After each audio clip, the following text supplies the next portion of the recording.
Kita masuk ke langkah yang keenam di sini, poin yang keenam, al-adhanu fi udunil maulud. Adzan di telinga bayi yang dilahirkan. Di antara sunnah-sunnah yang mesti seorang muslim mengamalkannya adalah mengucapkan adzan, beradzan di telinga bayi yang dilahirkan. Hadisnya dari Abu Rafi, dari ayahnya, semoga Allah meridai kepadanya.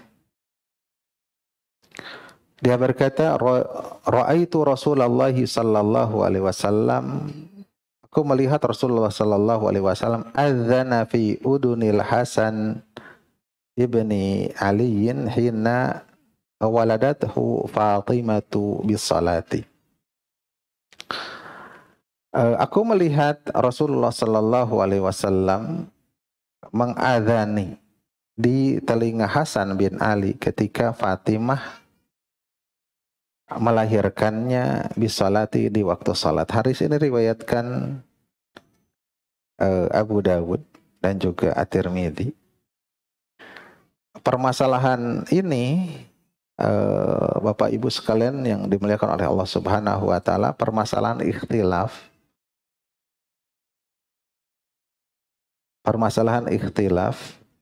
yang bergantung kepada penilaian hadis ini diantaranya. Sebagian menghasankan, sebagian mendhaifkan, karena di dalam hadis ini dikatakan ada perawi namanya Asim bin Ubaidillah. Kata Ibnu Hajar, beliau ini adalah dhaif. Kata Imam Az-Zahabi juga dhaif. Kata Imam Al-Bukhari bahwasanya Asim bin Ubaidillah itu suka meriwayatkan hadis-hadis yang munkar. Adapun Ibnu Qayyim rahimahullah menganggap hadis ini adalah hasan, sahih, ya. Yang lain juga ada. Jadi berawal dari ini, dan ini biasa ikhtilaf para ulama, adalah berawal dari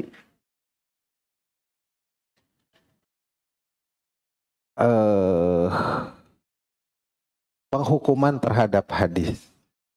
Jadi kalau menghukumi hadisnya ini adalah sahih, hasan, maka menjadi sesuatu yang disunahkan. Kalau penilaian mengikuti kepada yang mendhaifkan, maka tidak disyariatkan. Ya, ini luas ya, seperti itu.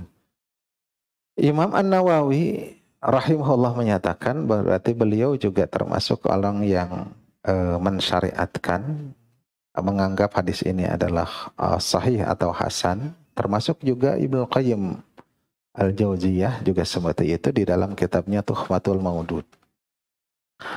Qala jama'atun min ashabina, jamaah dari sahabat-sahabat kami, yakni semadhab dengan Imam An-Nawawi, berarti kalangan dari Syafi'iyah, yustahabu an yu'adzina fi udunil yumna, disyariat, disunahkan mengadani di telinga kanan, wa yuqima fi udunil yusra, fi udunihil yusra, dan mengqomati di telinga yang kiri. Ini pendapat Imam An-Nawawi.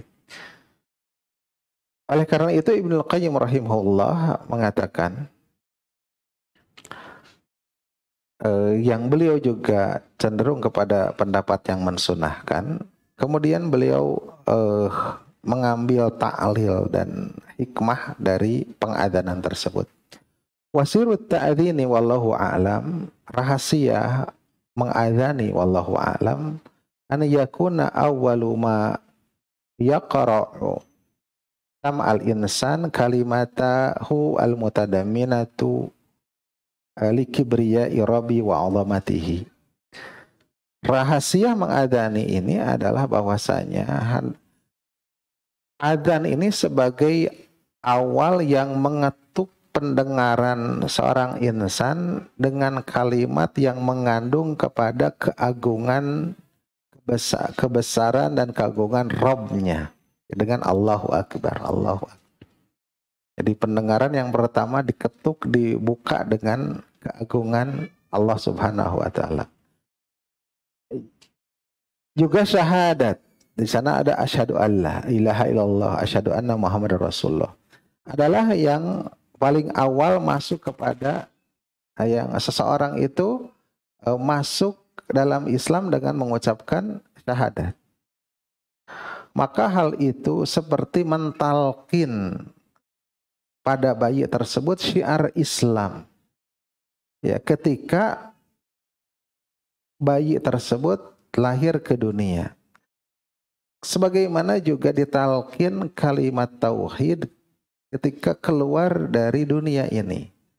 Seseorang yang meninggal keluar dari dunia ini juga ditalkin tauhid. Awalnya ditalkin dengan kalimat tauhid, akhirnya juga ditalkin.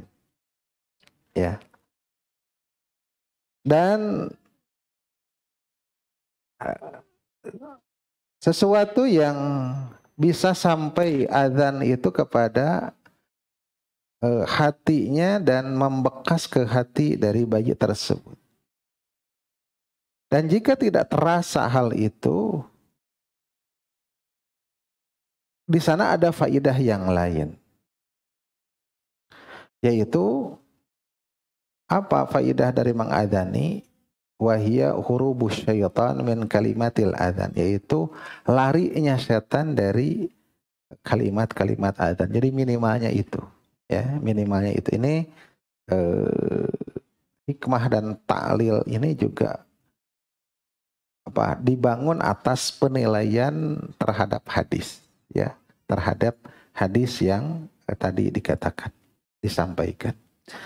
Ini adalah permasalahan yang khilaf, maka masalah ini adalah masalah yang luas bagi yang mengikuti bahwasanya kepada para ahli hadis yang kita mengikutinya, mentaklidinya tentang kedhaifannya, maka tidak perlu kita ikuti, laksanakan. Namun kita bila mendapatkan orang yang melakukannya, mungkin ya berpegang kepada ulama-ulama yang mensunahkan.